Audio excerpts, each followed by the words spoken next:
Magandang umaga mga ka-NG!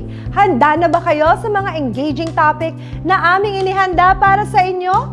Mga dagdag kaalaman pagdating sa pagnenegosyo. Kaya naman, simulan na natin! Mula dito sa Burst Creative Studio, ito ang inyong Miss A. At ito ang Negosyo Goals, ang gabay sa pagtupad ng inyong pangarap.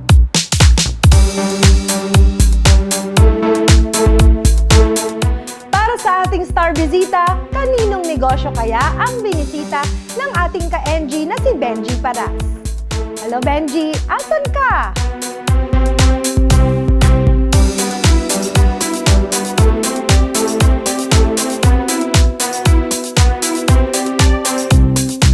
Miss A, andito ako ngayon sa Doc Rob's Chiropractic Clinic dito sa Quezon City.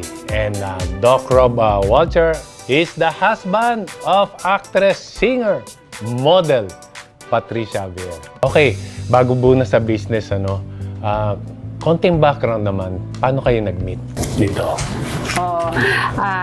I met Doc sa San Diego, California. Okay. Nung nagpunta ako doon kasi naimbitahan ako doon ng Filipino community. And we have common friends na pinakilala kaming dalawa. And then yung first time pa lang nakita ko si Doc Rob, I think it's not love at first sight. Oh, It's okay. not Oo. It's love at first crack.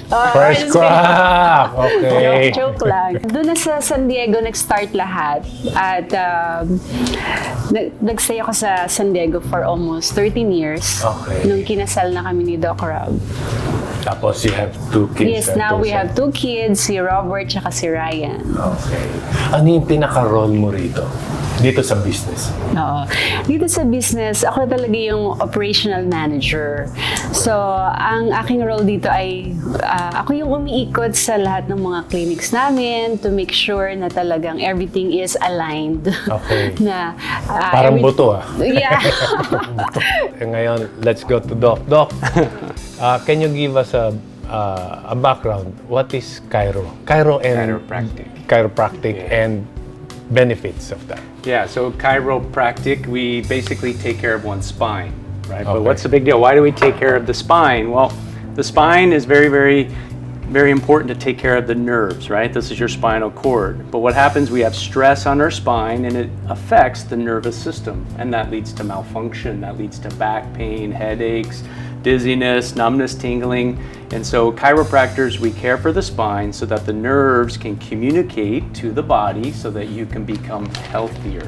So chiropractic is Okay. more of a holistic approach to health. Why did you choose this career? Yeah, so I was always an athlete growing up, baseball, football, basketball, and when I was 20, I was exercising, just working out, and I hurt my back really bad. Oh, so severe, same. I couldn't put my shoes on. So I was Right. I was bedridden. I did all the usual things, I tried to take some meds, I did some Okay. physical therapy, some massage, but nothing was really working. And my dad urged me to see his chiropractor. And I was like everybody else. I was 20 years old. I didn't know what chiropractic was. So I went to this guy because I was so desperate. I was in so much pain. And this guy adjusted my spine and 2 minutes later, I was 30% better. I was 40% better. This is what I want to do. And I knew right then that I wanted to be a chiropractor. What other things your clinic can offer? We also learned how doing an infusion, vitamin infusion, really is so much more impactful than just taking supplements. So we Okay. added vitamin infusion to our branches. It's called our Vitality Center, where we have a naturopath. And so they do a blood okay. analysis and they see which type of vitamin infusion that you need. Doc, thank you so much. But before we go and before you treat me, Oh yes, we're gonna do an adjustment. I need the adjustment. I can feel it right now. So anyway, Miss A, have a question for you. Okay? Go ahead, Miss A. Doc Rob, gusto ko lang itanong, lahat ba ay pwedeng i-Chiro? Ay nako, Miss A, that's in Tagalog eh. Sorry Rob, I need to translate it in English. It's okay. Oo naman. Pwedeng. Lahat basta may buto. Ay, wow, nagtagalog. Marunong ka magtagalog. Oo, Wow. syempre. Kaya na pa ako nag-i-English. Lumalabas na yung dugo, Alam ko. pinapasok ko na lang. Kaya nga nagtataka ako sa'yo, ba't parang ano ka, hindi ka masyadong maingay. Alam mo ba, wala kaming script. Ito, hiningi ko 1 week before. Ay, ganun ba? Para yung pala nagtatagalog din. Pero ito, bago niya ako i-treat, dahil alam kong kailangan ko, dahil magandang lalaki lang ako, pero bad posture ako. Okay, Pat and Doc, anything you want to say to our audience? Yes, yes. I would just love to invite you to come here and experience, our true form of chiropractic care and how it can greatly enhance your health and your family's health. So we'd love to see you here. Ayan. Again, thank you so much sa Negosyo Goals with Ms. A sa pag-invite niyo sa amin para maging guest niyo dito. Thank you, Benji.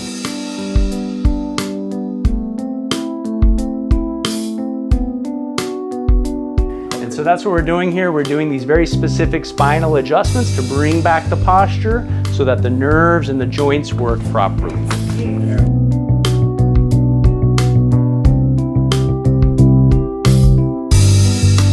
Thank you. Yes, of course. Thank you. I'll Yes. see you again. Babalik. Babalik. Agad. Oo, yes. Parang kailangan ko rin ata yan, Benji, Di bale, susubukan ko magpa-Cairo ngayong linggo. Manatiling nakatutok at magbabalik lamang po ang Negosyo Goals!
Sa bahaging ito ng Negosyo Goals, may makakakwentuhan tayo na very successful business owner. Siya ay si Miss Marivic Olegario, the owner of Momilo Mio, home of the original taste of cheese pie since 1985.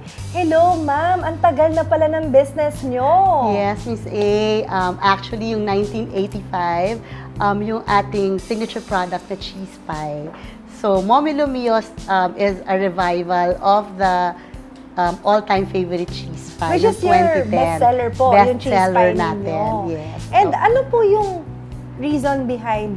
Momilo Mio Momilo means, Mio. para Miss A, para hindi ka malito, Momilo Mio means my mom-in-law. So, Momilo, mom-in-law. Among these, ano yung pinaka talagang bestseller aside dun sa cheese pie natin? So, of course, we have our signature product, which is the cheese pie. And then, the next one is yung ating red velvet Ito nga yung hinahawakan ko Oo, kanina. sabi nyo na gusto nyo. Kasi Oo. actually siya, para siyang red velvet cake na bites. And then, meron siyang cream cheese filling naman. Pero paano po naiba si Momilo sa ibang pastry business? Diba kasi ang dami na eh. Ours, we, of course, yung sa cheese pie namin, for now, wala naman kasi kaming kapareho. And then for the other products, aside from masarap yung mga pastries natin, we make sure na yung quality natin ng products, hindi namin iniiba. So, yung quality ng mga ingredients natin, very premium. and hindi namin sinasacrifice yung halimbawa papalitan ng mga iba para lang Mas mura. mas magiging mura. So, yun. Aside from that, our customers ang binabalikan, they always appreciate our packaging. Yes, yun nga po. Oo, Sabi ko very- sana, gusto ko kayong i-commend because you have a very good packaging. Ako kasi medyo meticulosa din ako when it comes to packaging of the products. We make sure na ang ating packaging is very presentable. And like what you said, talagang mukhang premium. Pero actually, yung price naman, hindi naman reasonably priced naman yung products natin. Pero at the same time, hindi ka na mapapahiya na ibigay. Miss A, yung aming packaging kasi seasonal din yan eh. So this is the regular packaging. Pag So, meron din Christmas kayong pag tree, Christmas. nagiging Christmas tree yung window niyan. Pag Valentine's, recently we just had the heart Ang galing. na window. So, yon yung kakaiba din sa ano namin. So, yun din yung gusto ng mga customers natin kasi they would always ask, Christmas na, paano yan? Ganyan lang ba yung packaging niya? Then, Para may naka-Christmas something na tree iba yan. Yes, and then naman, diba? may kasama na siyang free gift tag and a gold ribbon also. 14 years na yung business natin. And for sure, you've heard a lot of feedback from your clients. Yes. Gaano kahalaga yung pagkuha or alamin yung mga feedback ng mga customers ninyo? Of course, very important yan, Miss A, lalo na as we hear our customers keep on telling us na ang sarap, hindi pa rin nagbabago yung quality from noon pa nila nabibili. Even in the 80s, noong 1985, up to now, ito pa rin yun. Oo, ito pa. same Oo, pa din. so Walang malalaman nabago. nila na doon na kainaano ko sa, like, I have a production team, so ilagi na, I always tell them na, yun, we have to maintain the quality that we, how we make our products. Kung kapag may naiba, syempre kailangan, lalo na yung mga new customers.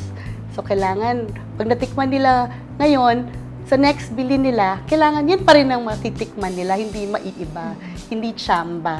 Pero paano nyo pinopromote yung product? Through social media ba? Or Yes. meron ba kayo mga physical stores? Saan sila makakabili? We used to be, we have presence in the malls, in mga bazaars. So, Mahilig kayo mag-join ng mga nung bazaar-bazaar. nag-start ako, noong 2010, 2011, yan, nagsusulputan na yung mga bazaar in the malls. So, I was one of the pioneers who was there in the malls na selling our products. Pre-pandemic, nag-start na rin ako mag-social media.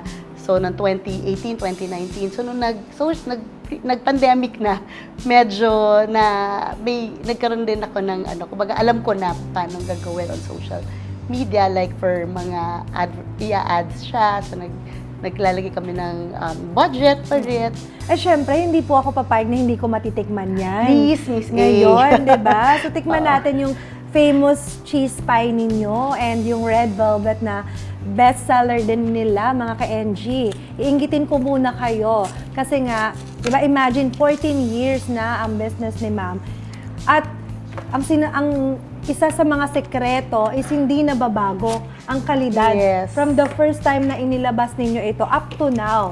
So ma'am, habang tinitikman ko to, invite mo muna ang ating mga ka-NG kung paano sila makakabili ng inyong produkto. Thank you, Miss A. So, I'd like to invite the televiewers of Negosyo Goals to come and try our Momelo Mio products. So, ang bestseller po namin ay ang cheese pie at ang red velvet crinkles. Plus, we have other products also to offer you. And then, available po ito sa mga leading mga convenience stores sa gasoline stations, and also meron mga pasalubong stores and some restaurants. And sa FB page po namin, you can order because we have a physical store in Cainta. Yun. Tapos, Miss A, can I invite also, we're also open to resellers. Mga resellers, yung mga may mga pasalubong stores dyan, may mga cafes or restaurants Yes. na meron Maganda siya sa pasalubong mga stores. cafes. Oo. So, yan. Tsaka, or kahit mga individual resellers who want extra income, di ba? Lalo na ngayon, kailangan Alam mo, Miss natin. Marivic, totoo, nakaka-addict siya. Alam mo yung parang Oo, gusto mo pa. thank you. Pati yung red velvet, ang sarap. Thank you. Mga ka-NG, thank you so much, Miss Marivic. Mga ka-NG, ang sarap, tikman nyo na, bumili na rin kayo. Pero bago ang lahat, magbabalik po ang Negosyo Goals!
Welcome back mga ka-NG!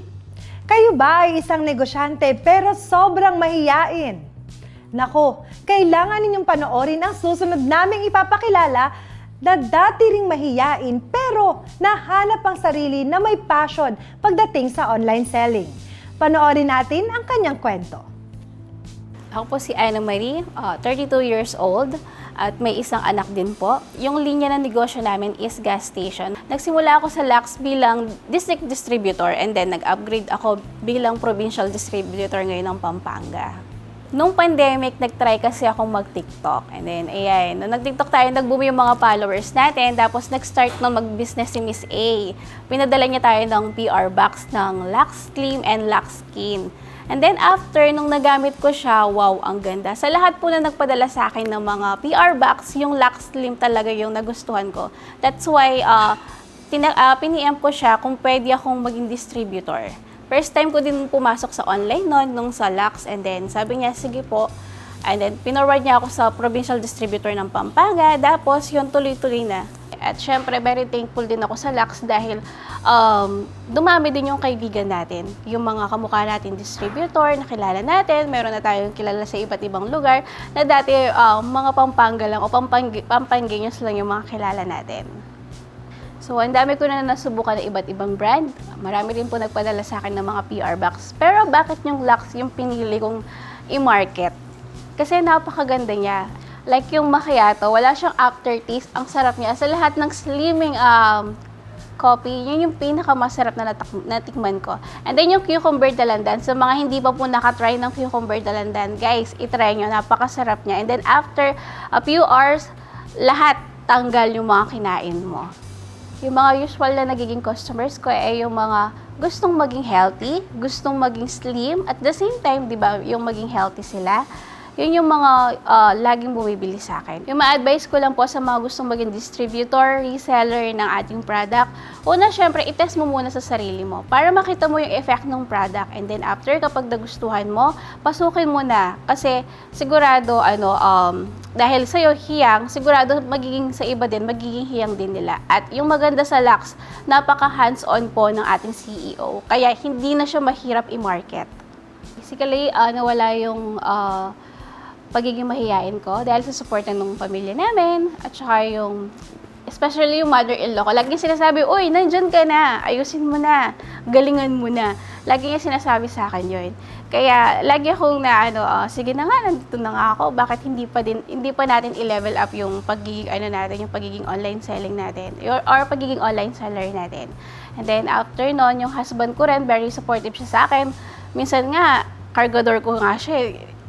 Natatawa nga yung mga namin, yung mga buhay namin kasi yung boss nila nagiging cargador ko. Sa message ko naman sa aking Lux family, syempre, sana lumago pa tayo at dumami pa yung mga distributor natin at syempre, more sales pa every year. Sana mas lalong tumataas pa. Kung nagawa ni Ana Marie na labanan ang pagiging mahiyain niya, I'm sure kaya niyo rin. Dahil paano lalago ang inyong negosyo kung mahihiya kang ipaalam ito sa publiko. More to come sa pagbabalik ng Negosyo Goals, ang gabay sa pagtupad ng inyong pangarap.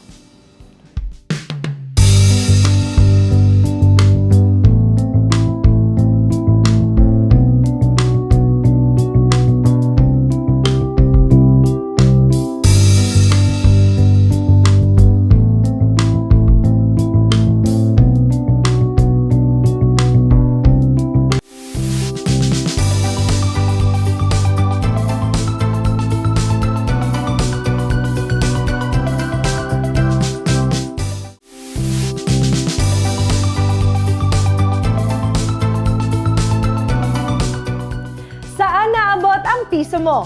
Bukod sa pisong candy, ano pa ang mabibili mo rito? Yan ang topic sa Pera Talk segment ng ating ka-NG na laging on the go na si Benji. Pasok, Benji!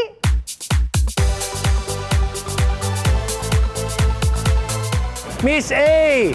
Bukod sa candy, meron pang pisong pambili ng sipit, ng pampapogi at ng shampoo. Bakit naman shampoo pa ang sinabi ko? Anyway, lahat ng yan ay makikita dito lang sa nag-viral na bodega ni Tatay. At tawagin na natin ang tatay ng bayan, Tatay Alvin Esperida.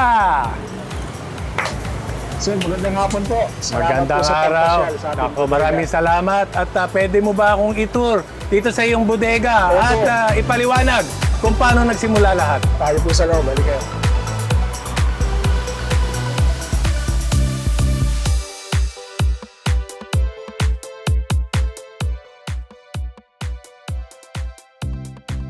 Bodega ni Tatay. Alam natin na nag-viral to, no? Nag-viral ka, hindi dahil sa skandal, ha? Bihira yun. Karamihan ng alam ko, sa skandal nagiging viral. Pero ito, dahil sa ginawa mong bodega ni Tatay. At ito'y pangalawa na ng Negosyo Goals na makasama ka. Pwedeng lang tayo, magkaroon lang tayo ng konting background. Pag uwi ko dito nung pandemya, wala namang bukas na construction company kasi yun ang alam kong trabaho. Naisipan kong magtinda na lang ako, magtitinda na lang ako. Hindi ko akalain na ganito ang kakahinat na nung ginawa kong tindahan sa isang maliit na kariton lang. Naging inspirasyon ko yung community pantry during pandemics eh. Hindi ko alam kung paano ako makakatulong sa kapwa ko. Kaya sabi ko, siguro kung magtitinda ako na may maliit lang ang tubo, abot kaya yung presyo, siguro ako sa parang yun, makakatulong din ako sa tao. So ngayon, napag-usapan natin na dito ka sa South, dito mo tinayo yung negosyo. Meron ka bang plano? Kasi I'm sure yung mga malalayong lugar, katulad ng nasa North, parang kanina nga, nagtanong ako, gusto nila sana magkaroon din ng bodega ni Tatay doon. Naisip mo na ba yun? Opo sir, yun po ang hanggang sa ngayon ay pinag-aaralan ko kung paano kung mapapalawak ang negosyo kong ito, ang bodega ni Tatay. Okay mga kaibigan, since hindi ko masagot yung mga gustong gawin nitong si Tatay, ay tatawagin natin si Ian Guanzon ng Global Dominion. Dominion. Pero ngayon malilinis yung mga yan. Corny. Okay. Ngayon, I'm sure narinig niyo na pag-usapan natin na tungkol dito sa, kumbaga gusto niyang lumago at malipat sa ibang lugar, magkaroon ng franchise. Ano ba ang mga dapat gawin? Maibibigay mong payo sa Ayan. Nagkausap na rin kami ni Tatay Alvin kanina, no? I think sa business model ng negosyo niya, marami siyang pwedeng gawin eh. Pagdating dun sa wholesale business niya, pwede talaga siyang magdagdag ng isa pang bodega somewhere na mas malayo sana sa current geography ng market niya ngayon. So tama Sir Benji, bandang norte naman gusto niyang mag-expand. And since both retail and wholesale meron siya, hahanapin lang niya yung market niya dun sa area kung saan siya mag-expand. Whether retail or wholesale, pwede niya kasing gawin. So halimbawa po, dun sa north banda, kahit isa lang ang branch or shop na matayo niya doon, kung maraming retailer doon sa area, magiging successful din yung negosyo niya doon. Kailangan ba siyang mag-loan o papaano ba yan? Pwede yan, Sir Benji. Depende sa capital na meron siya ngayon, nagagamitin niya pang expand. Pwede pong sarili, bootstrapping, sariling capital niya.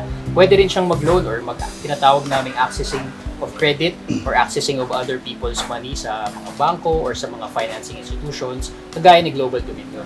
Ang pwede niyang gamitin yung current asset, katulad ng kung meron siyang sasakyan or light truck na ginagamit sa negosyo na ngayon. Pwede yung tinatawag naming sangla ORCR, kung saan makakakuha siya ng cash in exchange of yung ORCR ng kanyang truck or car. Doon pwede niyang simulan. Alam mo rin na yung kaya nga siya naging viral dahil yung kinikita niya rito, talagang sagad, Tama. piso-piso. Ngayon, is that enough kung magtatayo siya ulit ng panibagong ganitong bodega? Usually challenging yun, pero dun sa nangyari po sa kanya, Sir Benji, nakatulong actually. Yung virality, naging part of marketing communication. So marami siyang taong na-reach at marami ring nag-reach out sa kanya na tao. In Opo. such a way, nakatulong sa negosyo mo lalo. Opo, Yun, malaki po. correct. At makakabawi ka naman dyan, sir, by economies of scale. Meaning to say, kahit maliit yung patong, kung marami namang kukuha sa'yo, meron ka pa rin kikitain. Meron po ba tayong mga system na dapat kailangan mabuo? Darating na sa point na kapag ine-explore mo na yung pag-expand ng economies of scale, padami ng padami dapat yung output nung pinagkukunan mong supplier. So kailangan mo na darating ang panahon na kailangan mo na ng sarili mong processing unit, mag-hire ka ng nagpa-process ng meat, tapos meron ka ng isang pinagkukunan na siya palagi para mas mapababa mo pa yung cost ng yung mga raw materials. For Global Dominion, pwede po kayo bumisita sa website namin, gdfi.com.ph, maliban sa ako nang kukuha ng contact number mo mamaya. Tay, maraming salamat. Thank you at po. Thank you, sir. hindi lang ako, kundi lahat ng ating mga televiewers ay na-inspire sa ginawa mo. Hindi lang sa negosyo mo, kundi sa pagtulong mo sa ating Salamat po. kababayan. Salamat po. And thank you rin. Ayan, from Global Dominion. O mga ka-NG, narinig nyo ang tamang diskarte ha. Lakas ng loob at unawa sa pangangailangan ng iba. Yan ang ginamit ni Tatay Alvin. Kaya naman naging patok sa masa ang kanyang negosyo. Hanggang sa susunod na Pera Talks, ako ang inyong ka-NG na laging on the go, Papa B. Ako naman ang magsishopping. Isa na namang episode ng ating show ang inyong natunghayan. Sigurado kami na sa mga tip, karanasan na ibinahagi ng ating mga panauhin ay nadagdagan ang inyong kaalaman. Magkita-kita tayo muli sa susunod na linggo tuwing 6:30 ng umaga dito pa rin sa GTV. Ito ang Negosyo Goals, ang gabay sa pagtupad ng inyong pangarap.